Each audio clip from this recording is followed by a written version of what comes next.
నేను పుట్టుకతో భయంకరమైన ఒక విగ్రహారాధన కుటుంబం మాది. క్రైస్తవులం కాదు. అసలు నేను బొట్టు పెట్టుకొని బయటికి వెళ్ళను. చేతులకు ఎప్పుడు తాయితలు ఉంటాయి. నా మెడలో కూడా ఏదో ఒక బిల్లు వేసుకొని ఉంటా. అయితే ఒకప్పుడు భయంకరమైన విగ్రహారాధన. ఆ సందర్భంలో ఆ రీతిగా జీవిస్తున్నప్పుడు నా జీవితంలో సమాధానము, సంతోషము, నెమ్మది లేదు. అలా కొనసాగుతూ ఉంది జీవితం. కొనసాగుతున్న ఆ సందర్భాల్లో మనశ్శాంతి, సమాధానం, నెమ్మది లేనే లేదు. ఆ రీతిగా ఉన్నప్పుడు ఒక సందర్భాల్లో మా అమ్మగారికి ఏంటంటే పక్షవాతం వచ్చేసి మంచాలో పడిపోయింది. అయితే అన్ని హాస్పిటల్ తిరిగాము, అన్ని దేవుళ్ళ దగ్గరికి వెళ్ళాము. మాకు ఏదే దేవుళ్ళు ఉన్నారో ఆ దేవుళ్ళు కొలిసాము, అన్నీ చేసాము. అన్నీ ఏదేది చేయాలంటే అన్నీ చేసేసాం. కానీ మా అమ్మగారు బాగా అవ్వలేదు. అప్పుడు ఒక దైవ సేవకుడు వచ్చి సువార్తను చేశాడు. ఫస్ట్ యేసుప్రభు పరిచయం చేశాడు. అమ్మ యేసుప్రభు నమ్ముకొని అంటే మా అమ్మ మొట్టమొదటిగా చీ అన్నది. అసలు మా కులం ఏంటి, మా గోత్రం ఏంటి, మాకు 33 కోట్ల దేవుళ్ళు ఉన్నారు, మా కులం ఏంటి అసలు, ఆ దేవుడు ఎవరు అసలు, మాలోల దేవుడు, ఆస్ట్రేలియా దేవుడు, అమెరికా ఆ దేవుడి గురించి మాకేందుకు చెప్తున్నాం అంత ఆ పొజిషన్లో ఉన్నప్పటికి కూడా. అయితే తర్వాత మరలా వచ్చాడు, చెప్పాడు, మళ్ళీ సువార్త చేశాడు. అమ్మ రండి, చర్చికి రండి, మీరు బాగవుతారు, కాళ్ళు బాగవుతుంది అమ్మ, మీరు బాగుంటారు అన్నప్పుడు కొద్దిగా ఆలోచనలో పడింది. నిజమే కదా, నాకు బిడ్డలు ఉన్నారు, ఒకవేళ నేను చనిపోతే పరిస్థితి ఏంటి, వాళ్ళ పరిస్థితి ఏంటి అని చెప్పేసి ఆలోచించి, సరే అంటే కొద్దిగా విశ్వాసం వచ్చింది ఆమెకి. బైబిల్ ఉంది, వినటం వలన విశ్వాసం కలుగును. ఆ యొక్క పరిస్థితిలో మా అమ్మగారు వెళ్ళడం జరిగింది. ఆ నెల రోజులు ఎప్పుడైతే చర్చికి వెళ్ళడం జరిగిందో ఆమె అనుకుంది, అరే ఇంత చేసాం, మేము ఎంతో పూజలు చేసాం, ఎన్నో నైవేద్యాలు చేసాం, ఎన్నో చేసాం, కానీ ఏ ఒక్క దేవుడు మాకు సహాయం చేయలేదే, ఏ ఒక్క దేవుడు మమ్మల్ని బాగు చేయలేదే అని ఆలోచన చేసి చర్చికి వెళ్ళడం ప్రారంభించిన తర్వాత అప్పుడు నెల రోజుల్లో దేవుడు మా అమ్మని ముట్టి స్వస్థపరిచి బాగు చేస్తాడు. దేవునికి మహిమ కలుగునగాక. హల్లెలూయా. సంపూర్ణ స్వస్థత ఇచ్చాడు. మొత్తం ఎముకలు దేకేదన్నమాట. అన్న పాస్ పోసేది, దాంట్లో బాత్రూమ్ పోయేది, భయంకరం. ఒక వ్యక్తి ఇక్కడ తీసుకెళ్ళాలంటే లేబట్టి తీసుకొని వెళ్ళాలి. కొంచెం నా లాంగ్వేజ్ ఒకలా ఉంటుంది, అర్థం చేసుకొని మీరే. దేవుని స్తోత్రం. హల్లెలూయా. అలాగా తీసుకొని వెళ్ళేవారం అన్నమాట. అప్పుడు దేవుడు అద్భుత రీతిగా స్వస్థతను ఇచ్చాడు. ఆ తదుపరి నేను ఒక భయంకరమైన లోకంలో ఉన్న స్నేహితులతో జీవించేవాడిని. ఎప్పుడు రోజుకు 3 బీర్లు తాగేవాడిని. అసలు మందు లేని నిద్రపోను. నాకు 8th క్లాస్ నుంచే మందు అలవాటు. భయంకరమైన డ్రింకర్ నేను. అయినప్పుడు కూడా ఒక వ్యక్తి యేసుప్రభు గురించి నాకు చెప్పాడు. యేసుప్రభు గురించి చెప్పినప్పుడు యేసుప్రభు ఏంటిది అసలు నేను కూడా ఇలా అనుకునేవాడిని. యేసుప్రభు ఒక జాతికి చెందినవాడు, ఒక కులానికి చెందినవాడు, ఒక ఆ యొక్క తెల్లలో దేవుడు అనుకునేవాడిని. క్రైస్తవులు ముట్టుకోకూడదు, క్రైస్తవులు బొట్టు పెట్టుకోరు, క్రైస్తవులు అలంకరించుకోరు, వీళ్ళు ఎందుకు ఆ చర్చికి వెళ్తారు, మందిరం అంటారు. మందిరం ఎలా ఉంటాయి, అసలు గుడిసెలు ఉంటాయి, అందులో దేవుడు కనబడాడు. ఏంది అసలు వీళ్ళు బుద్ధి లేదు, ఇలా ముసుకేసుకొని వెళ్తారు, ఆ బైబుల్ పట్టుకుంటారు, అసలు ఒక బొట్టు కూడా పెట్టుకోరు. మా దేవుళ్ళు అయితే లైవ్గా మా గుళ్ళు ఎంత బాగుంటాయి, అందంగా లైవ్లో మా దేవుడు కనబడతాడు అనుకునేవాడిని. ఎక్కడ వెళ్ళినా చూడండి, చర్చిలో యేసుప్రభు ఇలా శిలువలో వేలాడతారు కదా, మందిరం బయట ఇలా పెడతారు కదా, ఆ పెడుతున్నప్పుడు చూసి ఇతనేని గుడ్డలు లేకుండా ఉన్నాడు, ఈయన దేవుడు ఎలాగ అవుతాడు అనుకునేవాడిని. అలాంటి సందర్భాల్లో ఇష్టం వచ్చినట్లుగా సినిమాలు చూసేవాడిని, స్నేహితులతో తిరిగేవాడిని, పచ్చి బూతులు మాట్లాడేవాడిని, భయంకరమైన ఒక పచ్చి త్రాగుబోతువాని. అప్పుడు నా పేరు పెట్టేశారు మా స్నేహితులు, ఓ త్రాగుబోతాడని పెట్టేశారు. ఇక ఎక్కడికి వెళ్ళినా త్రాగుడు లేని నిద్రపోయేవాడిని కాదు. ఎంత భయంకరం త్రాగుబోతున్నా, డబ్బులు లేకపోతే ఆ యొక్క సామాన్లు అమ్ముకొని కూడా తాగేవాడిని.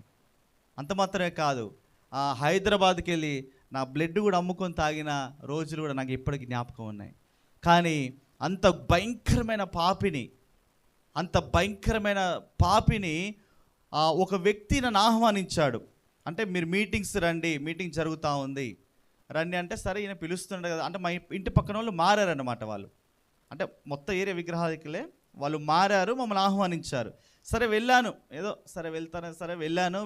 ఒక మీటింగ్లో కూర్చున్న తర్వాత ఆ దైవ సేవకుడు ఏమో బోధిస్తా ఉన్నా. అప్పుడు కూడా మనసులో దూషిస్తూ ఉన్నా ఆయనని. ఏం చెప్తున్నా నేను, స్టేజ్ ఏంది, కుర్చీలు ఏంది, బుద్ధి లేదు వీళ్ళకి అనుకుంటా ఉన్నా. సరే మొదటి రోజు వెళ్ళాను, రెండో రోజు వెళ్ళాను, ఆఖరి రోజు వెళ్ళినప్పుడు ఆ దైవ సేవకుడు చెప్పాడు, ముందుకు రండి యవనస్తులారా, మీ మీద అభిషేకం వెలుగా దిగుతుందని చెప్పాడు. అప్పుడు నేను అనుకున్నా, దేవదూతలు నన్ను స్టేజ్ దగ్గర తీసుకెళ్ళేమో అనుకున్నా. ఆ రీతిగా వెళ్ళినప్పుడు ఒక పరలోకం నుంచి గొప్ప వెలుగు నన్ను దర్శించింది. హల్లెలూయా, హల్లెలూయా. ఆ గొప్ప వెలుగు ఎప్పుడైతే నన్ను దర్శించిందో, అరగంటలో నేను వెలుగులోనే ఉన్నా. అంటే నా కళ్ళు ఓపెన్ అవ్వట్లేదు, ఈ బాడీ మొత్తం షేక్ అవుతూ ఉంది. ఆ ఒక ప్రకాశమైన వెలుగు, ఈ యొక్క భూలోకంలో ఉన్న వెలుగులు సరిపోవండి. అంత గొప్ప వెలుగు ఎప్పుడైతే నన్ను దర్శించిందో, అప్పుడు నాలో ఉన్న ఆ యొక్క సాతాను యొక్క బూతులు, చీకటి అదంతా పోయింది. హృదయంలో ప్రేరేపణ ఆగట్లేదు, చర్చికి వెళ్ళు అని. అప్పుడు చర్చికి వెళ్ళాను. వెళ్ళిన తర్వాత దేవుడు ప్రవచన వాక్కు ద్వారా మాట్లాడు, నా కుమారుడా నేను నిన్ను ప్రేమిస్తున్నాను అన్నాడు. ఆ మాటకి భయంకరంగా ఏడ్చాను. ఎందుకంటే నేను నీ బిడ్డలు దూషించాను ప్రభా, అసలు నన్ను ప్రేమించేవారు ఉంటారా? ఏ చదువు లేదు, ఆ మంచోని కాదు, ఘోరమైన పాపని, త్రాగుబోతుని, చెడ్డవాడిని, భయంకరమైన వ్యక్తి నేను. సినిమాలు చూస్తాను, ఎప్పుడు ఇష్టానుసారంగా జీవిస్తాను, లైఫ్ ఎంజాయ్ చేస్తాను. నన్ను ప్రేమించడం ఏంది? అసలు నీ బిడ్డలను దూషించాను, తిట్టేవాడిని, నిన్ను దూషించాను. ఆ సందర్భాల్లో ఎప్పుడైతే ఆ మాట దేవుడు నాతో మాట్లాడాడో, నాలో ఒక భయంకరమైన పశ్చాత్తాపం రావడం మొదలైంది. ఆ యొక్క స్క్రీన్లో నా పాపాలన్నీ కనబడతా ఉన్నాయి. భయంకరమైన ఆ యొక్క నేను చేసిన తప్పులు, పాపాలన్నీ కనబడతా ఉన్నాయి. దేవుడు నన్ను దర్శించాడు, అన్నీ ఒప్పుకొని విడిచిపెట్టాను. అప్పుడు మరొక మాట మాట్లాడాడు, తల్లి గర్భంలో నేను ఎన్నుకున్నాను, ఆ ప్రవక్తగా నేను చేస్తాను, అపోస్తలత్వం ఇచ్చాను, నీ కుటుంబం నుంచి నీ వేరు చేస్తానన్నాడు. అప్పుడు నాకు అర్థం కాలేదు. ఆ రీతిగా దేవుడు నన్ను దర్శించి మరి ఈ ఆంధ్ర ప్రాంతానికి దేవుడు నన్ను నడిపించాడు. దేవునికి స్తోత్ర. హల్లెలూయా, హల్లెలూయా, హల్లెలూయా. అంటే ఒక అన్యుల కుటుంబంలో నుంచి దేవుడు నన్ను ఏర్పరచుకొని రక్షించుకొని ఈరోజు తన సేవలో వాడుకుంటా ఉన్నాడు. దేవునికి స్తోత్రం. హల్లెలూయా. సరే, మంచి దేవుడి సాక్ష్యాన్ని దీవించునుగాక. ఎందుకంటే మనకు సమయం లేదు కనుక కొద్ది నిమిషములు దేవుని వాక్యాన్ని మనము ధ్యానించుకుందామండి. ఈ యొక్క 18 రోజు ఉపవాస కూడికలో దేవుని వాక్యాన్ని మనం ధ్యానించుకుందాం. ఈరోజు అంశం ఏమిటంటే ముళ్ళు అనే అంశం మీద మనము ధ్యానించుకుందాం. ముళ్ళు. చూడండి, పరిశుద్ధ గ్రంథంలో యెషయా గ్రంథము 32వ అధ్యాయము, యెషయా గ్రంథము 32వ అధ్యాయము 13-14 వచనాలు చదువుకుందాం.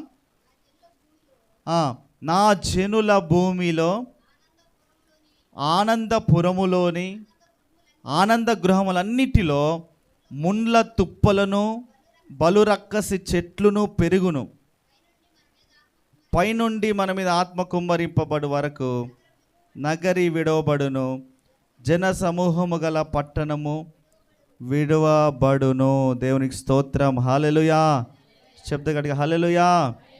మంచిది. సమయంలో యెషయా గ్రంథం 32వ అధ్యాయము 13వ వచనం మనం జాగ్రత్తగా గమనించినట్లయితే అక్కడ ప్రభు మాట్లాడుతున్న మాట ఏమిటంటే, నా జనుల భూమిలో ఆనందపురములోని ఆనంద గృహములన్నిటిలో ఏం పెరిగాయంట? ముండ్ల తుప్పలు బలురక్కసి చెట్లు పెరుగును. పైనుండి మన మీద ఆత్మ కుమ్మరింపబడు వరకు నగరి విడవబడును, జనసమూహము గల పట్టణము విడవబడును. ఇక్కడ ఆనందపురములోని ఆనంద గృహాలు అంటే, ఆనందపురం అంటే మందిరం, ఆనంద గృహాలు ఎవరు కాదు, నీవు నేనే.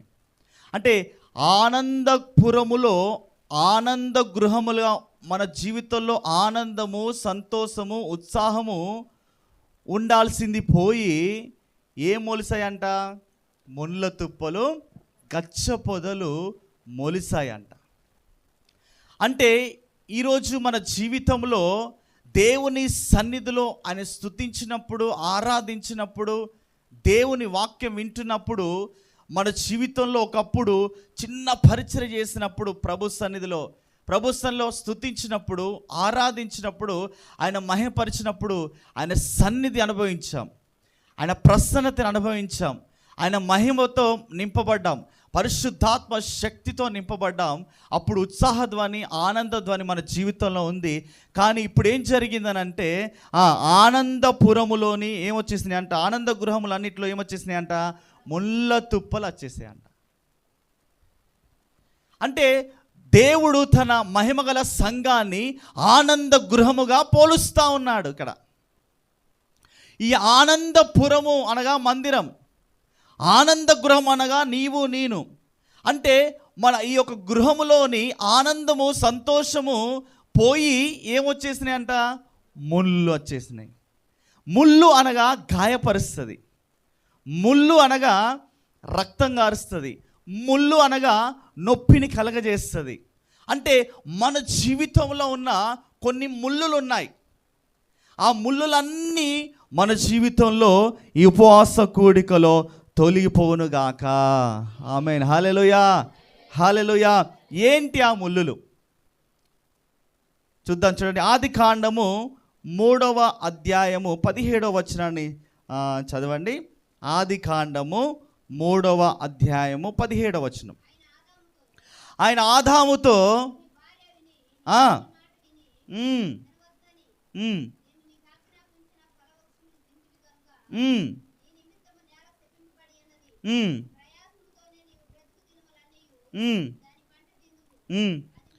అది ముండ్ల తుప్పలను గచ్చ పొదలను నీకు మొలిపించును, పొలములోని పంట తిందువు. దేవునికి స్తోత్రం, హల్లెలూయా. అంటే ఏదేను తోట ఒక రమ్యమైన స్థలం. అది ఏదేను తోట అనగా దేవుడితో సహవాసం కలిగిన స్థలం. అది ఏదేను తోట అనగా దేవుడితో సంబంధం కలిగిన స్థలం. అది ఏదేను తోట అనగా దేవుడితో ఉన్న ఆ యొక్క రమ్యమైన, సంతోషం కలిగిన, ఆనందం కలిగిన స్థలం అది.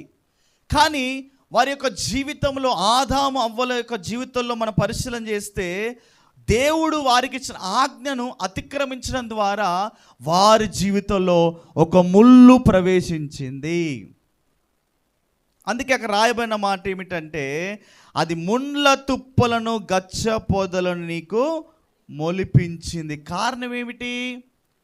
దేవుడు ఆదామవ్వలకి అన్ని వృక్ష ఫలములు తినండి, కానీ మధ్యలో ఉన్న యొక్క చెట్టు దగ్గరికి మీరు వెళ్ళకూడదు. ఆజ్ఞను అతిక్రమించడమే ఒక ముళ్ళుగా వారి జీవితంలో ప్రవేశించింది. అంటే ఆజ్ఞ అంటే అర్థం ఏమిటి? వెళ్ళకూడదు. ఆజ్ఞ అంటే అర్థం ఏమిటి? తినకూడదు. ఆజ్ఞ అంటే అర్థం ఏమిటి? ముట్టకూడదు. ఆజ్ఞ అంటే అర్థం ఏమిటి? వారితో స్నేహం చేయకూడదు. ఆజ్ఞ అంటే అర్థం ఏమిటి? అన్యజనుల యొక్క సాంప్రదాయాలు పాటించకూడదు.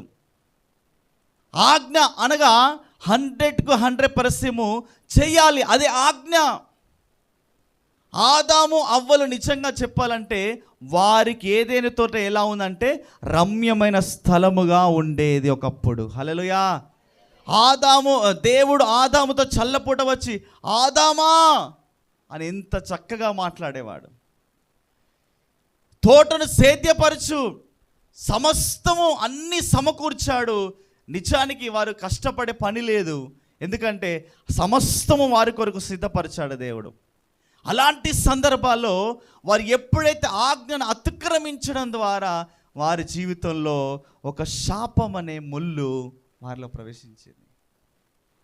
తద్వారా మానవుడికి ఆయుష్ తగ్గిపోయింది. మనకు తెలుసు, పాపం పెరిగిపోయింది, శాపము, రోగాలు, మరణాలు ఇవన్నీ వచ్చాయి. దేవునికి స్తోత్రం, హల్లెలూయా. కనుక ఈ యొక్క మధ్యాహ్న కాల సమయంలో నీ జీవితంలో నీ యొక్క ఆనంద గృహములు అనగా నీలోకి ఎప్పుడు ముళ్ళు ప్రవేశిస్తుంది అని అంటే, నువ్వు దేవుని యొక్క ఆజ్ఞను అతిక్రమించడం ద్వారా, దేవుని మాటను ధిక్కరించడం ద్వారా, దేవుని యొక్క మాటకు లోబడకపోవడం ద్వారా ఏం జరుగుతుంది అంటే ముళ్ళు అనేది ప్రవేశిస్తుంది. అందుకే మన జీవితంలో ముళ్ళు అనేది తీసివేసుకోవాలి. అందుకే సంఘములో ప్రతి ఒక్క బిడ్డ ఎలా ఉండాలంటే ఇతరులకు మనం ముళ్ళుగా ఉండకూడదు. ముళ్ళు ఏం చేస్తుంది? గాయపరుస్తుంది, అది బాధ పెడుతుంది, అది రక్తం వస్తుంది, అది సెప్టిక్ కూడా అయ్యే అవకాశం ఉంటుంది. కనుక సేవకునికి, పొరుగు వారికి, ఎవరికైనా సమాజంలో ఉన్న వ్యక్తులకి మనం ఎలా ఉండకూడదు? ముళ్ళుగా ఉండకూడదు. ఆ ముళ్ళుగా ఒకవేళ నువ్వు ఉన్నట్లయితే అక్కడ యెషయా గ్రంథం చదువుకున్నాం, నగరి విడవబడును అంటే నీ జీవితంలో ఈ ముళ్ళు ఉండడం ద్వారా నువ్వు రాకురలో విడవబడతావు. అందుకే వాక్యం సెలవిస్తూ ఉంది, మొట్టమొదటి ముళ్ళు ఏమిటంటే ఆజ్ఞ అతిక్రమించడమే ఒక ముళ్ళు. ఈరోజు నీ కుటుంబంలో, నీ జీవితంలో సమాధానం లేకపోవడం, సంతోషం లేకపోవడము, ఆనందం లేకపోవడము, ఉత్సాహం లేకపోవడము కారణం ఏంటంటే నీ జీవితంలో కొన్ని ముళ్ళులు ప్రవేశించాయి. ఈరోజు మందిరానికి వస్తున్నావు కానీ నీ జీవితంలో సంతోషం లేదు. మందిరానికి వస్తున్నాం, ఆనందం లేదు. వస్తున్నావు వెళ్తున్నావు కానీ దేవుని సన్నిధి అనుభవించలేని స్థితి, దేవుని ప్రసన్నత పొందుకోలేని స్థితి, ఆయన సన్నిధిలో ఉత్సాహించి ఆనందించే ఆ యొక్క అనుభవం పోయింది. అందుకే బైబిల్లో మాట ఉంటుంది కదా, ఆయన సన్నిధిలో ఏముంది? సంపూర్ణ సంతోషము కలదు. దేవునికి స్తోత్రం. హల్లెలూయా, హల్లెలూయా. కనుక ఎప్పుడు మన జీవితంలో ముళ్ళు అనేది ప్రవేశిస్తుందని అంటే ఆజ్ఞను ఎప్పుడైతే అతిక్రమిస్తారో అప్పుడు ముళ్ళు ప్రవేశిస్తుంది. ఇప్పుడు ఆదాము అవ్వలు ఏం చేస్తారంటే ఆజ్ఞను అతిక్రమించారు. వారు వెళ్ళొద్దు, ముట్టద్దు, తినవద్దు అని చెప్పినప్పటికీ కూడా ఏమవుతుంది వెళ్తే? ఏముంది వెళ్తే? మేము వినాలా ఏంటి?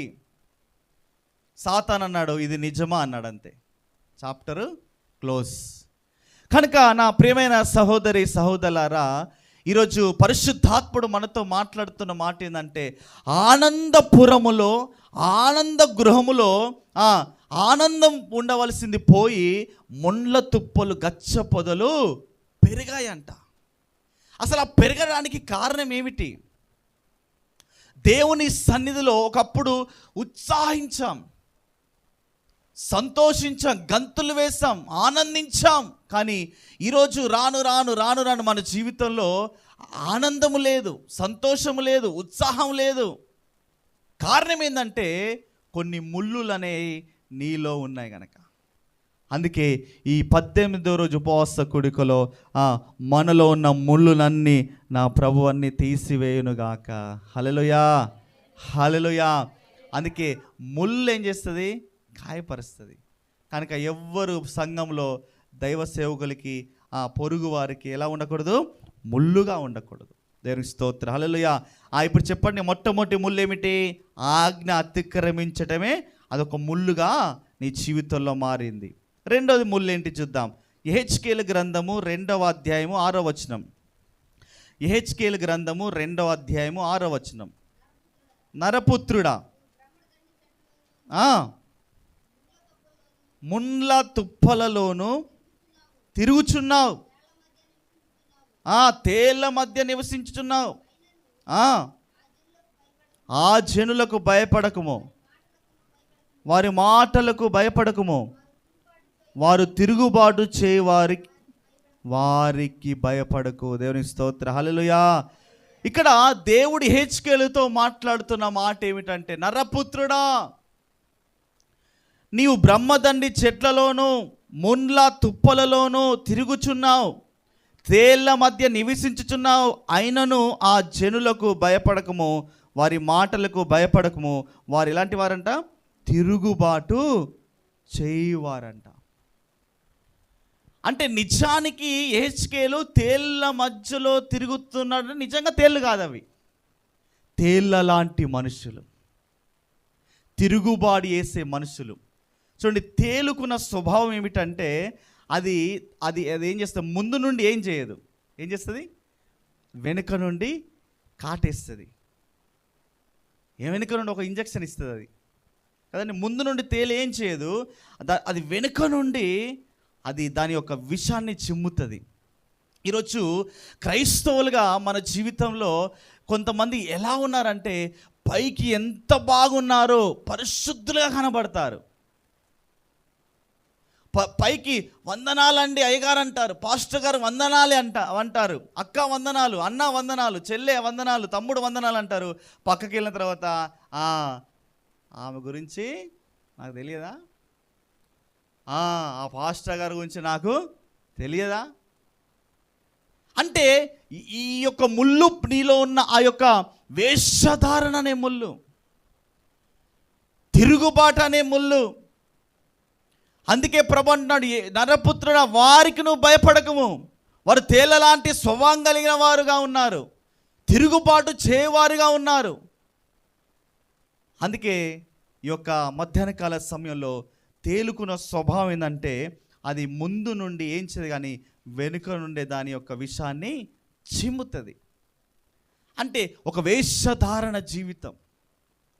అందుకే ప్రభు ఏమన్నాడు, పరిసయ్యులు సద్దూకయ్యులు సున్నము కొట్టిన సమాధుల వలె ఉన్నారు. అంటే సున్నం ఎలా, ఆ యొక్క సమాధి ఎలా ఉంటుంది చెప్పండి, బాగుంటుంది పైకి, కానీ లోపల మొత్తము భయంకర ఎముకలు, కుళ్ళు. అంటే ఈరోజు పైకి బాగానే ఉన్నాం కానీ మన జీవితంలో కూడా ఏదో అసూయ. ఒకరు ఎదుగుతున్నారంటే ఓర్వలేని స్థితి, ఒకరికి ఉద్యోగం వచ్చిందంటే ఓర్వలేని స్థితి, ఒక ఇల్లు కట్టుకుంటే ఓర్వలేని స్థితి. కొంతమంది కుటుంబంలో కూడా రక్త సంబంధికులు కూడా అన్న ఎదిగితే తమ్ముడు ఓర్చుకోలేడు, తమ్ముడు ఎదిగితే అన్న ఓర్చుకోలేని స్థితి. అందుకే బైబిల్ సెలవిస్తూ ఉంది, నువ్వు తేళ్ల మధ్యలో ఉన్నావు. తేలు అనగా ఒక వేషధారణ జీవితం. పైకి బాగా ఉంటుంది, అది వెనుక నుండి కొంతమంది మనతో బాగుంటారు కానీ మనకేం చేస్తారు, గోతులు తవ్వేవారుగా ఉంటారు. ఇస్కరియోతు యూదా యేసు ప్రభుతోనే ఉన్నాడు కానీ అటు ఉంటున్నాడు, ఇటు ఉంటున్నాడు. 30 వెండి నాణములకు ఈ రక్షకుడైన యేసుక్రీస్తును అమ్మేశాడు.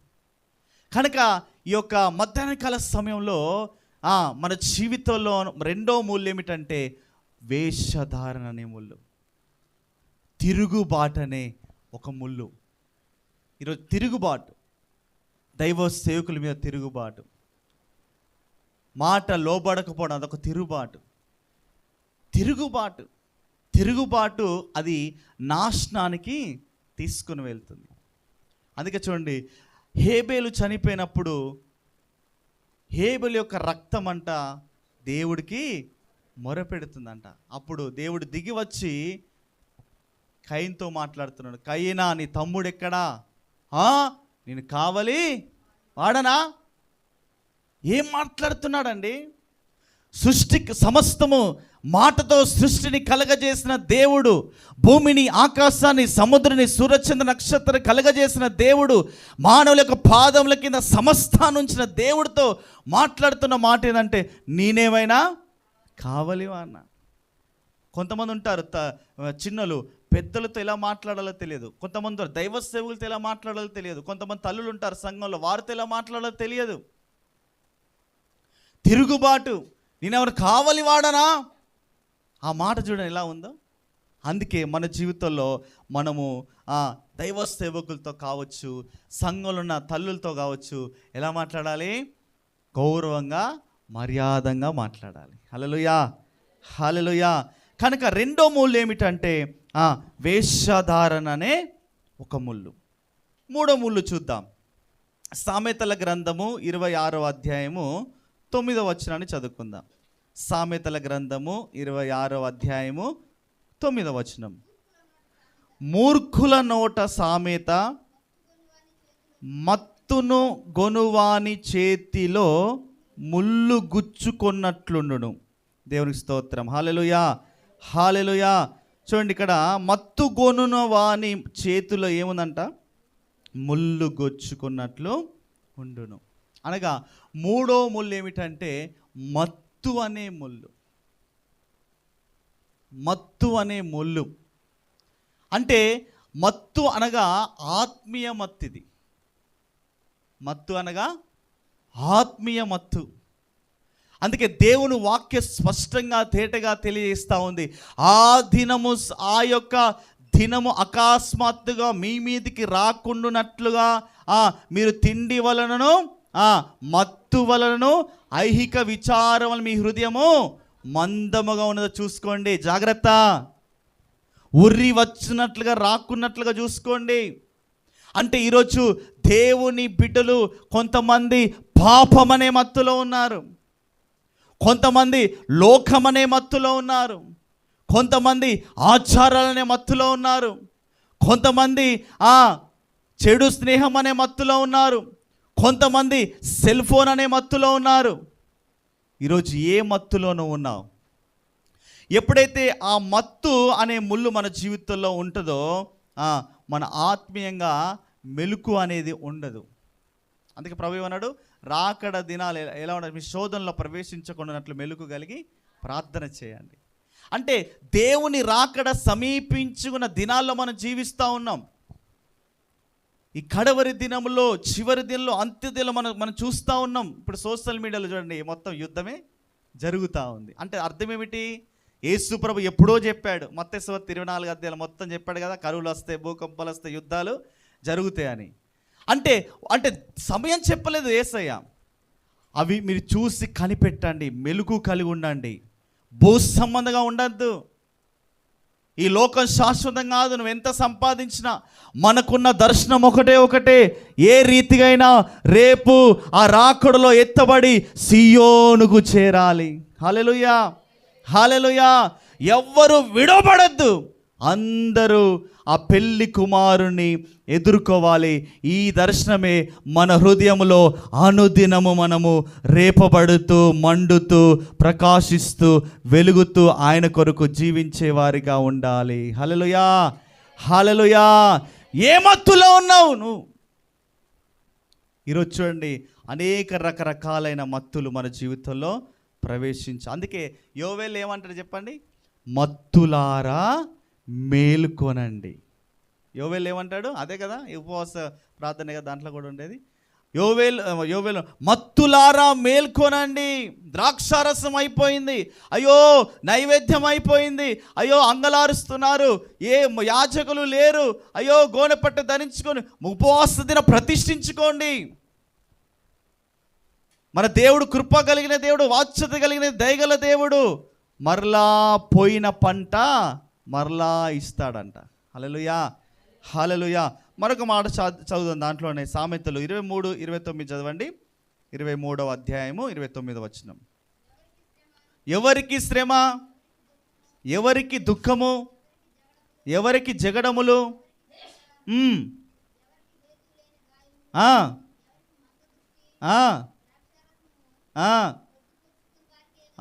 దేవుని స్తోత్ర, హల్లెలూయా. ఎవరికి శ్రమ, ఎవరికి శ్రమ అంట, ఎవరికి దుఃఖం అంట, ఎవరికి జగడములంట, ఎవరికి చింతంట? ద్రాక్షారసము చేత పొద్దుపుచ్చు వారికి కదా. ఈరోజు ఎంతోమంది కుటుంబంలో సమాధానం లేదు, నెమ్మది లేదు, శాంతి లేదు, ఆశీర్వాదం లేదు. కారణం ఏంటంటే మత్తులైపోయారు. అందుకే ద్రాక్షారసం, ఎవరికి జగడములు, ఎవరికి ఈ పరిస్థితి, ఎవరికి శ్రమ, ఎవరికి హేతు లేని గాయములు. హేతు లేని గాయాలంటే ఊరికి అలాగలాగా వెళ్తూ ఉంటారు, పడిపోతూ ఉంటారు. హేతు లేని గాయాలు. ఈరోజు ఎందుకు శ్రమ? క్రైస్తవ కుటుంబంలో శ్రమ ఏంటి? ఎందుకు ఆ చింత? కారణం ఏంటంటే ద్రాక్షారసం ఏం చేస్తుంది అంటే అది మత్తును కలగజేస్తుంది. కనుక మన జీవితంలో ఏ మత్తులో ఉన్నాం?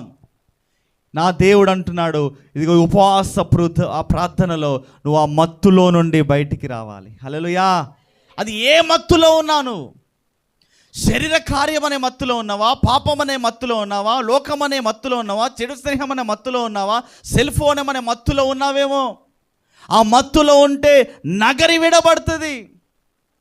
అందుకే ద్రాక్షరసం ద్వారా మత్తులైపోతున్నారు. ఆత్మీయ మత్తులో ఈరోజు ఎంతోమంది ఉన్నారు. ఆ మత్తులో మనం ఉన్నట్లయితే ఏం జరుగుతుందంటే వస్త్రాలు కోల్పోతాం. ఏం కోల్పోతాం? ఆత్మీయ వస్త్రాలు. అంతే కదా. ఆది కాండంలో నోవాహు ఏం చేశాడు? వ్యవసాయం చేస్తా ఆ యొక్క ద్రాక్షరసం తాగి ఏం చేశాడు? మత్తుడైపోయాడు, వస్త్రహీనుడైపోయాడు. అప్పుడు తన కుమారులు వచ్చారు, అయ్యో తండ్రి అలాగ అయిపోయాడని చెప్పేసి వాళ్ళు చేసిన పని కొద్దిగా వస్త్రాలు కప్పారు. అప్పుడు ఏం చేశాడు? నోవాహు శపించేశాడు. ఆ శపించిన సంతానమే ఆఫ్రికా సంతానం. అందుకే చూడండి, అంటే మత్తులై ఉన్నప్పుడు ఏం జరుగుతుందంటే ఆత్మీయ వస్త్రాలు కోల్పోతాం. రక్షణ అనే వస్త్రము, నీతి అనే వస్త్రము, స్తుతి వస్త్రము, రకరకాలైన ఆత్మ సంబంధమైన వస్త్రాలు ఉన్నాయి. అందుకే ప్రకటన గ్రంథంలో ప్రభు అంటాడు, ఇదిగో నీ వస్త్రములు కాపాడుకునేవాడు ధన్యుడు. ఈరోజు చాలామంది జీవితంలో వస్త్రాలు కోల్పోయిన వారు ఉన్నారు. వస్త్రాలు మలినపోయిన స్థితిలో ఉన్నాయి. అందుకే ఒక వ్యక్తి యెరూషలేము నుండి యెరికోకి దిగి వెళ్తున్నాడంట. దొంగల చేతి చిక్కబడి తన వస్త్రాలు చింపేస్తాడు, గాయపరిచాడు. అటు యాజకుడు వెళ్తున్నాడు, లేవీయుడు వెళ్తున్నాడు, ఎవరు పట్టించుకోలేదు. కానీ మరలా మంచి సమరణ యేసయ్య వచ్చాడు. దేవునికి స్తోత్రం, హల్లెలూయా, హల్లెలూయా. కనుక మూడోది ఏంటంటే మత్తు నీ జీవితంలో ప్రవేశించడం ద్వారా ఒక ముళ్ళుగా అది నీకు మారింది. నాలుగో ముళ్ళు ఏంటిదో చూద్దాం. సామెతలు 24:30 చదవండి. సామెతలు 24:30. సామెతలు 24:30. సోమరి వాంఛితులు అది చదవండి. సోమరి వాని చేను నీళ్ళు దాటరాగా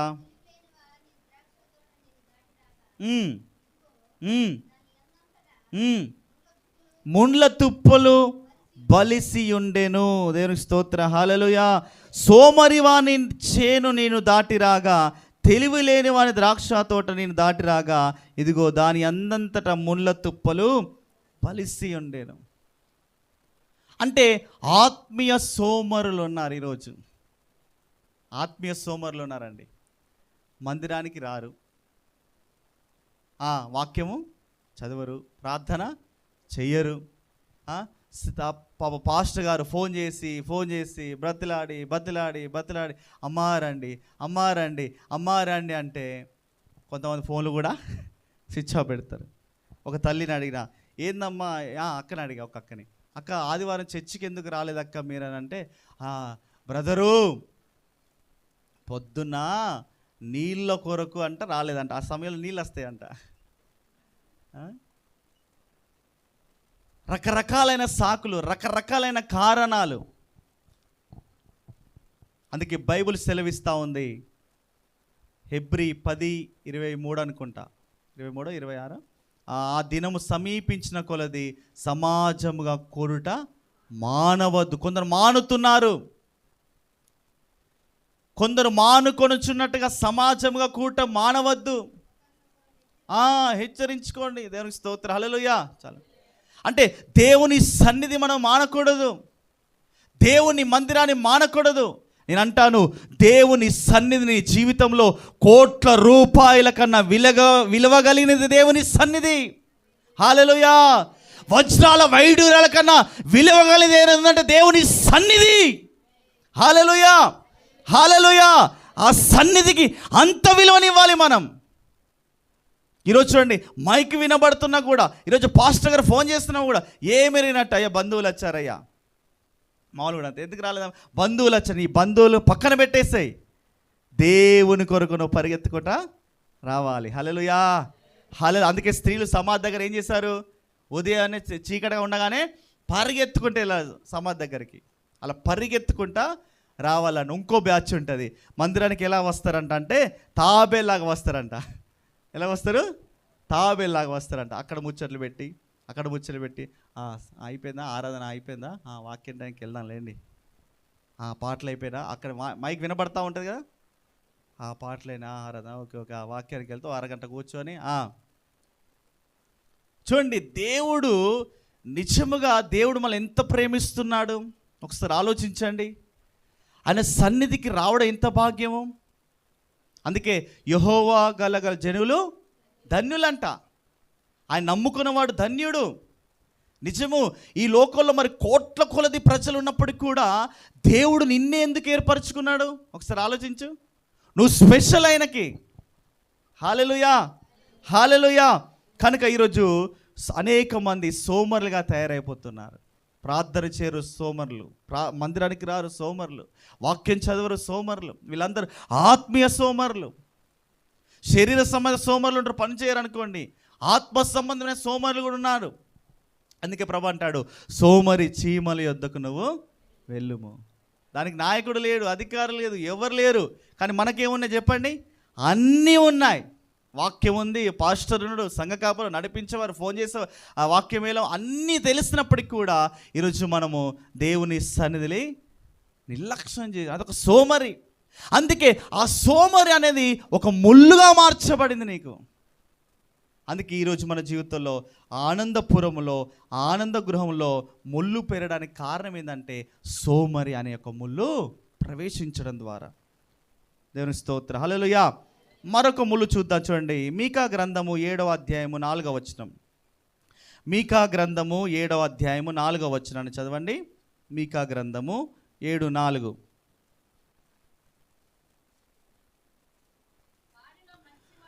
వారిలో మంచివారు ముళ్ళ చెట్టు వంటి వారు, వారి యథార్థవంతులు ముళ్ళ కంచె కంటెను ముండ్లు ముండ్లుగా నుందురు.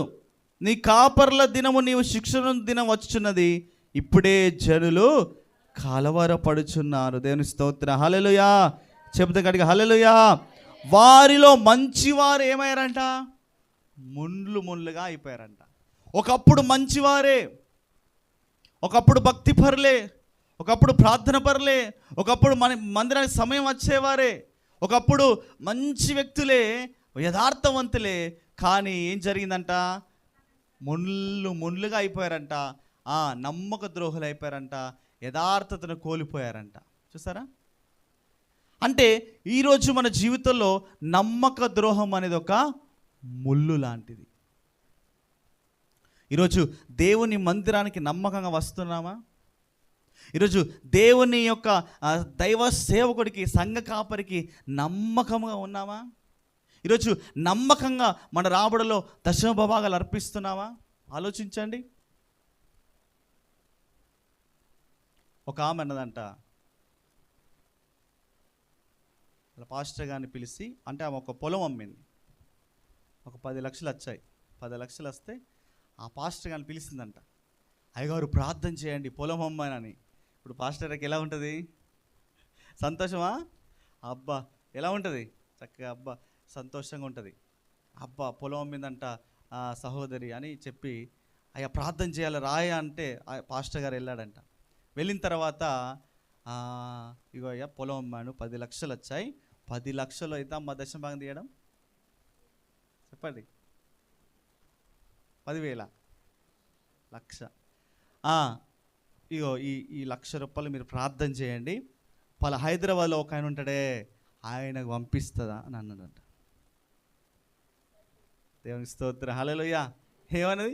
హైదరాబాద్లో ఒక ఆయన ఉంటాడు, పెద్ద ఆయన, ఆయనకు పంపిస్తాను అన్నమాట. ఇప్పుడు ఆ సంఘ కాపరికి గుండెలు ఏమవుతుంది చెప్పండి?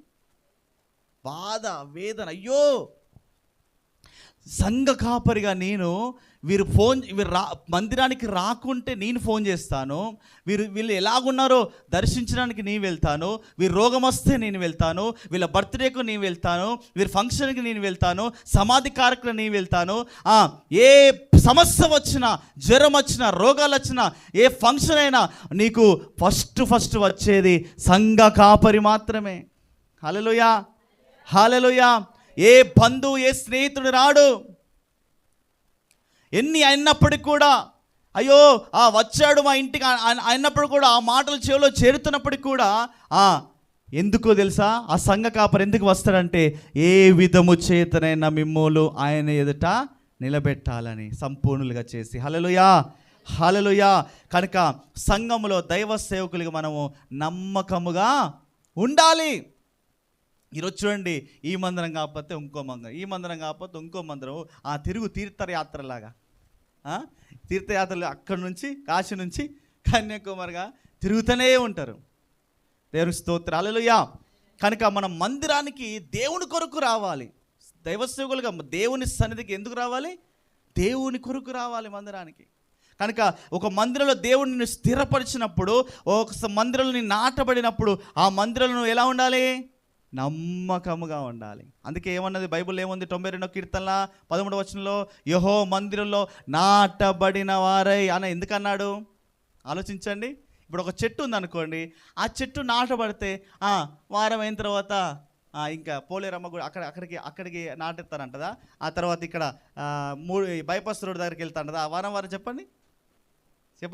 ఒక చెట్టు నాటబడిన తర్వాత అది కొద్ది జరుగుతుందా అండి? వారం జరుపుకుంటూ వెళ్తుందా? జరుగుతూ వెళ్ళినప్పుడు ఏమవుతుంది? ఎండిపోతుంది, ఫలం ఇవ్వదు. అందుకే నాటబడిన వారే అంటే అర్థం ఏంటంటే దేవుని మీద స్థిరత్వం కలిగిన వారే ఉండాలి, దేవుని మీద ఆనుకోవాలి, దేవుని సన్నిధిలో స్థిరపరచబడాలి. ఆ రీతిగా నమ్మకంగా ఎవరు ఉంటారో రేపు ప్రభు రాకడలో వారు మాత్రమే ఎత్తబడతారు. హల్లెలూయా. అందుకే ప్రకటన గ్రంథంలో అంటారు నమ్మకమైన వారే అంటారు. అక్కడ ఆ 3 బ్యాచ్లు వచ్చినాయి దాంట్లో. దేవుని స్తోత్రం. హల్లెలూయా. అందుకే చూడండి, ఒకప్పుడు నమ్మకమైన వారే, ఒకప్పుడు యథార్థవంతులే, ఒకప్పుడు మంచివారే, ఇప్పుడు ఏమారంట? ముళ్ళుగా మారారంట. ఒకప్పుడు మందిరం అంటే ఆసక్తి, పరిచయం అంటే ఆసక్తి, అయ్యో దైవసేవల గౌరవమే, కానీ ఇప్పుడు ఒకప్పుడు మంచివారే, కానీ ఇప్పుడు ముళ్ళుగా మారారు. గాయపరిచేవారుగా, బాధపరిచేవారుగా, వేదన పెట్టేవారుగా, ఇబ్బంది పెట్టేవారుగా మారారంట. అందుకే ఆ ముళ్ళు ఎప్పుడైతే నీ జీవితంలో ఉంటాయి ఏమవుతుంది? నగరి విడవబడుతుందంట. కనుక ఈ యొక్క ఉపవాస కూడికలో మన యొక్క ఏం పోవాలి? ఈ యొక్క ముళ్ళులన్నీ తొలగిపోవాలి. హల్లెలూయా. ఈ ముళ్ళులన్నీ కాల్చివేయబడాలి. హల్లెలూయా. ఎప్పుడు ఈ ముళ్ళులన్నీ తొలగిపోతాయి అంటే పైనుండి మన మీద ఆత్మ కుమ్మరించబడినప్పుడు. దేవునికి స్తోత్రం. హల్లెలూయా. మరొక మాట చూద్దాం. రోమీల రాసిన పత్రిక 8వ అధ్యాయము. రోమీల రాసిన పత్రిక 8వ అధ్యాయము 13వ వచనం చదవండి.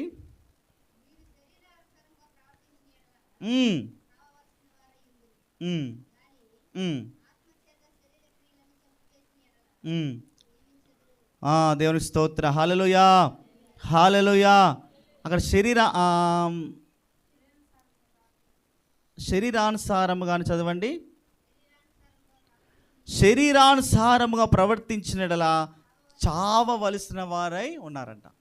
అంటే ఆరోదిగా ఈ యొక్క ముళ్ళు ఏమిటంటే ఆత్మీయ మరణం. శరీరానుసారంగా ప్రవర్తిస్తే ఏమవుతుందంట? చావవలసిన వారై ఉన్నారు. అంటే అర్థం ఏమిటి? ఆత్మీయ జీవితంలో మరణం, ఆత్మీయ జీవితంలో మృతం. అంటే శరీరానుసారంగా ప్రవర్తించిన వారు ఏమవుతున్నారు? ఇప్పుడు చెప్పండి, ఆత్మలో చచ్చిపోతున్నారు. అంటే శరీర కార్యాలు, శరీర కోరికలు, శరీర ఇచ్చలు ఏమవుతున్నాయి? ఆత్మీయ జీవితాన్ని చంపేస్తూ ఉన్నాయి. అందుకే ఆత్మలో ఆరంభించాం, ఆత్మలోనే మనం కొనిపోబడాలి. హల్లెలూయా. ఆత్మలో జన్మించాం, ఆత్మ క్రమం ఉంది బైబిల్లో. ఆత్మలో జన్మించాలి, ఆత్మచేత ఆత్మను పొందుకోవాలి, ఆత్మచేత నింపబడాలి, ఆత్మచేత నడిపించబడాలి, ఆత్మలో అర్పించబడాలి, ఆత్మలో ఆరోహణమైపోవాలి. హల్లెలూయా.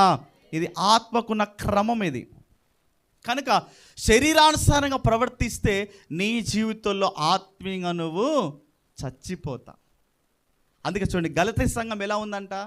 మొదటగా ఆత్మానుసారంగా ఆరంభించారంట, చివరిగా శరీరానుసారంగా పరిపూర్ణయ్యారంట. అయ్యో అవివేకులైన గలతీలారా, ఒకప్పుడు మీరు ఏంది ఆత్మానుసారంగా ఆరంభించి ఇప్పుడు మీరు శరీరానుసారంగా పరిపూర్ణ అవుతారా అని దైవజనుడు ఎంత వేదన పడ్డాడు, బాధపడ్డాడు. ఒక ఆత్మీయుడు శరీరుడు అవుతే పరిస్థితి ఏంటి? అయ్యో దావీదు, ఒకప్పుడు ఎంత ఆత్మీయుడు నీవు, దినమునకు 7 మార్లు స్తుతించావు, దేవుడి చేత నా హృదయానుసారం పిలిపించుకున్నావు. అయ్యో యుద్ధంలో విజయం ఇచ్చాడు దేవుడు, విచారణ చేసేవాడు ఏదైనా. ఒకప్పుడు దావీదు మంచి వ్యక్తి, గజగజ వణికించేవాడు, సైన్యాన్ని యుద్ధాలు చేసి జయం పొందినవాడే, నమ్మకమైన వాడే, స్తుతించేవాడే, హృదయానుసారుడే. కానీ ఒక్క విషయంలో దావీదు ఏమైపోయాడు? తప్పిపోయాడు. పాప ఆ తల్లి డోక్రా గ్రూపులో చేరి ఒక 10 రేకులు తెచ్చుకోలేదు. దేవునికి స్తోత్రం. హల్లెలూయా. ఆ బచ్చబా తల్లి డోక్రా గ్రూపులో చేరి మీకు లాగా ఒక 2 రేకులైనా కొనుక్కోలేదు. దేవుని స్తోత్రం. హల్లెలూయా, హల్లెలూయా. చూడండి, ఎప్పుడైతే ఆ యొక్క తప్పు చేశాడో దావీదు శరీరానుసారంగా మార్చబడ్డాడు. మరలా ఆ యొక్క కీర్తనలో ఏం చేస్తాడు? ఇస్సోపుతో కడగయ్యా, హిమ కంటే తెల్లగా చేయ, అయా నన్ను నూతన పరిచయ, అయా నన్ను మళ్ళీ పరిశుద్ధపరిచయ, అయా అని ఎంత ఏడ్చాడో దావీదు. కానీ బైబిల్లో రాయబడి ఉంది దావీదు గురించి, మరలా ఆయన వృద్ధాప్యంలోకి వెళ్తే ఒక స్త్రీని పెట్టారంట పరిచయం చేయడానికి. ఇంక ఎప్పుడు కూడా తప్పు చేయలేదంట. దేవుని స్తోత్రం. హల్లెలూయా, హల్లెలూయా, హల్లెలూయా. అయ్యో దావీదా, నీకు అన్నీ ఇంకేం కావాలని నీ ఇచ్చేవాడినే కదా అంటాడు దేవుడు. అయ్యో నువ్వు ఏం కోరుకొని నీకు ఇచ్చేవాడినే కదా, ఎందుకు ఇలా చేసావు దావీదు? నాతాను ప్రవక్త వచ్చి గద్దించినప్పుడు కూడా ఆయన ఇంకా మనోన్నతం తెరవబడలేదు, అంత సాఫీగా వెళ్తా ఉన్నాడు. ఎంత మంచి వ్యక్తి అండి ఊరియా ఎంత మంచి వ్యక్తి ఆలోచించండి. ఊరియాకే చీటీ రాసిస్తాడు యోవాబు తీసుకొని వెళ్ళని. కానీ ఆ చీటీలో ఓపెన్ చేయకుండా ఉండడం గొప్ప విషయం కదా. ఇప్పుడు మనకు ఒక చీటీ ఇచ్చారనుకోండి, ఏం చేస్తాం చెప్పండి? ఖచ్చితంగా అక్కడ దూరం వెళ్ళి కూడా తీసి చదువుతాం. లేకపోతే ఎవరైనా మందిరానికి అయ్యా ఇగో ఈ యొక్క 500 మందిరానికి కానికి ఇవన్నీ పేపర్లో పెట్టి ఇచ్చారనుకో, ఎంత కానికి ఇచ్చాడని చెప్పి ఏం చేస్తాం? చూసుకుంటూ వెళ్తాం. చూడండి, ఊరియా వ్యక్తి నమ్మకమైన వాడు. ఏమంటాడో తెలుసా? అయ్యా యుద్ధాలు జరుగుతున్నాయి, నువ్వు ఇంటికి వెళ్ళి రెస్ట్ తీసుకో. లేదు, ఏంది అయ్యా యుద్ధాలు జరుగుతున్నాక నేను రెస్ట్ తీసుకోవాలా, పిక్నిక్ వెళ్ళాలా? అమ్మో అస్సలు నేను వెళ్ళనయ్యా. ఎంత మంచి వ్యక్తి, ఊరియా నువ్వు చంపేశావు దావీదు, యుద్ధములో ముందు పెట్టి చంపేసి. అందుకే చూడండి పరిశుద్ధ గ్రంథంలో మత్తయి వంశవాళ్ళు ఇష్టపడి ఊరియా పేరు మనకు ముందుగా కనబడుతుంది. దేవుని స్తోత్రం. హల్లెలూయా, హల్లెలూయా. అంటే ఈరోజు అనేక మంది శరీరం అనే ముళ్ళులు ప్రవేశించడం ద్వారా ఆత్మీయంగా ఏమవుతున్నారు? చచ్చిపోతున్నారు. అందుకే ప్రభు అంటాడు, ఓ మరణమా నీ ముల్లెక్కడా, ఓ మరణమా నీ విజయము ఎక్కడా. కనుక ఈ మధ్యాహ్న కాల సమయంలో పరిశుద్ధాత్ముడు మనతో మాట్లాడుతున్న మాట ఏమిటంటే, ఈరోజు మన జీవితంలో కొన్ని ముళ్ళు ప్రవేశించాయి. ప్రభు అన్నాడు, ఈ ఉపవాస కూడికలో ఆ ముళ్ళులన్నీ నేను తొలగిస్తాను. హల్లెలూయా, హల్లెలూయా. ఆ ముళ్ళులన్నీ కాల్చివేస్తాను. హల్లెలూయా. ఆ ముళ్ళులన్నీ తీసివేసి మరలా నిన్ను నూతనపరిచి మరలా పరిశుద్ధపరిచి దేవుడి కొరకు నిలబెట్టేటట్లుగా దేవుడు నిన్ను చేస్తాడు. దేవునికి స్తోత్రం. హల్లెలూయా, హల్లెలూయా. ఇప్పుడు చెప్పండి, ఆనంద గృహములో ఏం పెరిగాయంట? ముళ్ళ తుప్పలు, గచ్చ పొదలు పెరిగాయంట. అంటే ఆనందపురం అంటే దేవుని మందిరం, ఆనంద గృహాలంటే సంఘమే, నీవు నేనే. ఆ సంఘములో ఆనందం పోయి, సంతోషం పోయి, ఉత్సాహం పోయి, గంతులు వేసే అనుభవం పోయి ఏం పెరిగాయంట? ముళ్ళులు పెరిగాయంట. ఒకవేళ ఆ ముళ్ళులు నీ జీవితంలో ఉండి నువ్వు భక్తి చేసినట్లయితే ఏం జరుగుతుంది? రాకుడలో విడవబడతావు. అందుకే నగరి విడవబడుతుంది.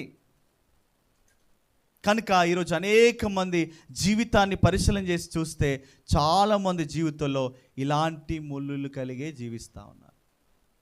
ముళ్ళు అనగా ఏంటి చెప్పండి? గాయపరుస్తుంది, బాధ పెడుతుంది, ఇబ్బంది పెడుతుంది, అది రక్తం కూడా కారుస్తుంది, సెప్టిక్ కూడా ప్రమాదమే ముళ్ళు. అందుకే చూడండి, మనం వెంటనే వెళ్తాం ముళ్ళు గుచ్చుకుంటే ఏం చేస్తాం చెప్పండి? ఉండమ్మా బుజ్జికొండ అని అంటామా? ఏం చేస్తాం? వెంటనే తీసి పారవేస్తాం. ఈరోజు మనలో ఉన్న ముళ్ళులు కూడా అలా తీసి పారవేసుగలిగినట్లయితే దేవునికి స్తోత్రం, మరలా నా దేవుడు నిన్ను ఆనందమైన వ్యక్తిగా, సంతోషమైన వ్యక్తిగా నీ జీవితంలో, నీ కుటుంబ జీవితంలో ఉత్సాహంగా సంపూర్ణమైన పరిపూర్ణమైన సంతోషము కలగజేస్తాడు. హల్లెలూయా. మొదట్లో కోల్పోయిన సంతోషాన్ని నా దేవుడు ఉపవాస కూడికలు నీకు మరలా ఇస్తాడు. ఎప్పుడంటే నీ జీవితంలో ఉన్న ముళ్ళన్నీ తీసివేసుకున్నప్పుడే. కనుక ఈరోజు ఆత్మ పరిశీలన చేసుకుందామా? ఆజ్ఞను అతిక్రమించడమే ఒక ముళ్ళుగా వారి జీవితంలో ప్రవేశించిన తర్వాత శాపాన్ని వారు అనుభవిస్తూ ఉన్నారు.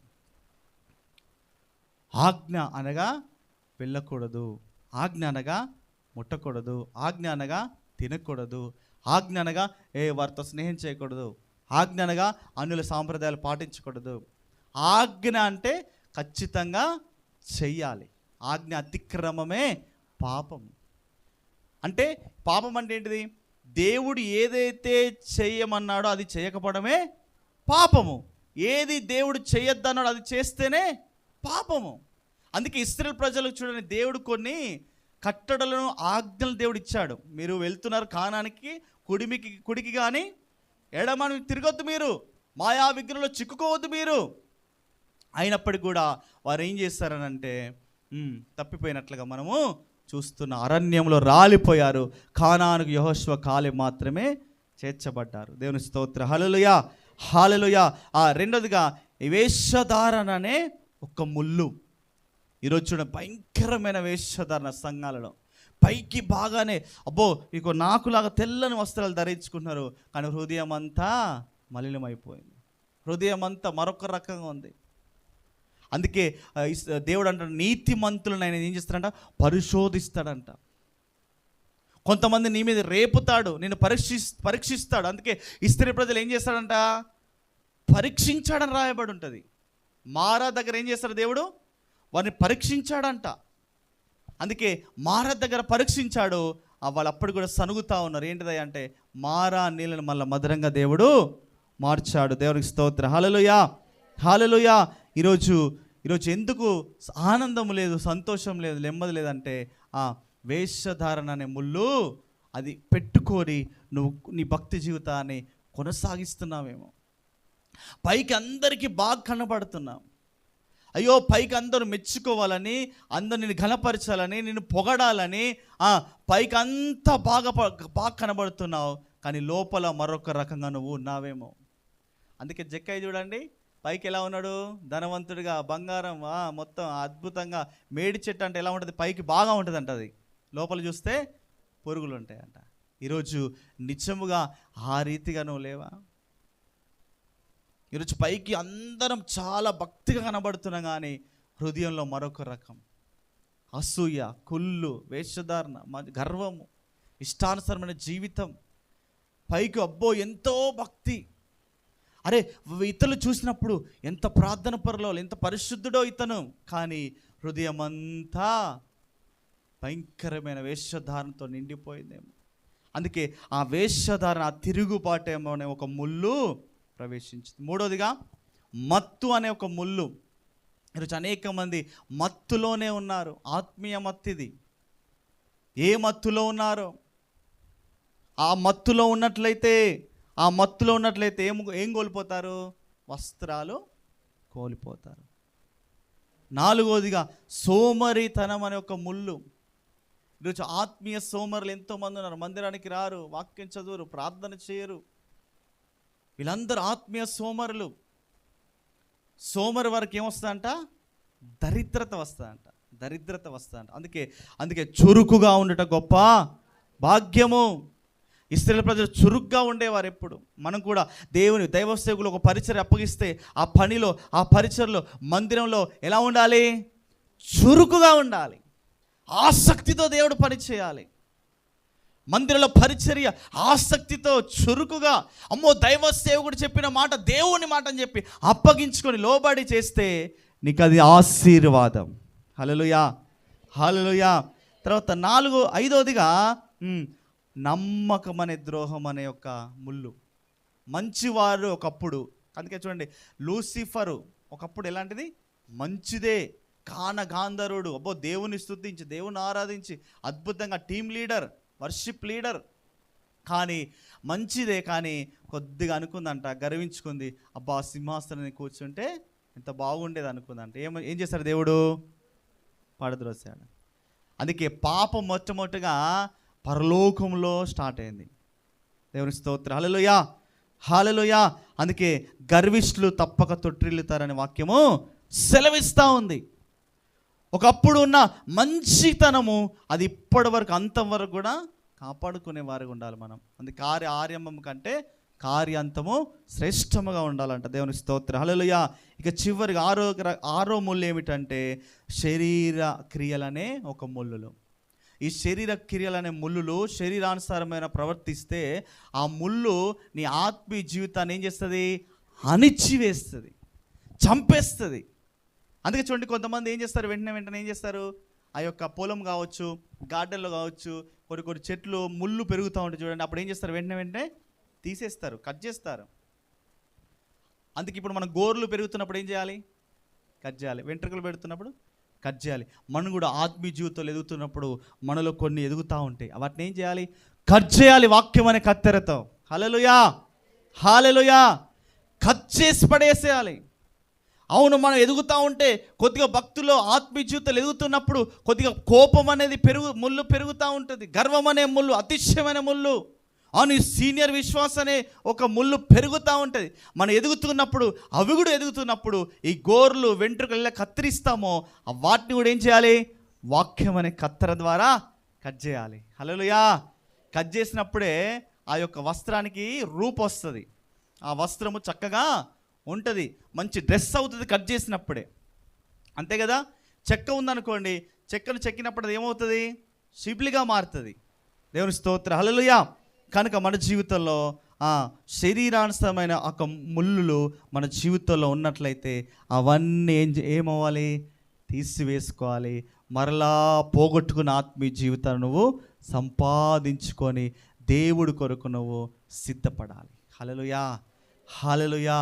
అందుకే దేవుని వాక్య సెలవిస్తూ ఉంది, ఒకవేళ ఈ రకాలైన ముళ్ళు నీ జీవితంలో ఉన్నట్లయితే నువ్వు రాకడలో విడవబడే ప్రమాదము ఉంది.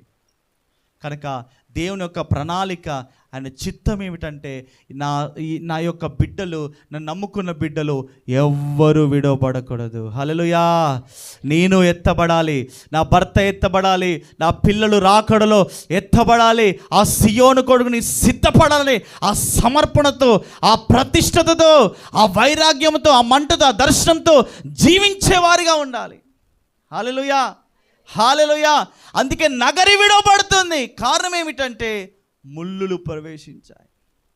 ఆనందపురములో, ఆనంద గృహంలో ఆనందము పోయి, సంతోషం పోయి, ఉత్సాహం పోయి, గంతులు వేసి అనుభవం పోయి ముళ్ళులు పెరిగాయంట, గచ్చ పొదలు, ముళ్ళ తుప్పలు.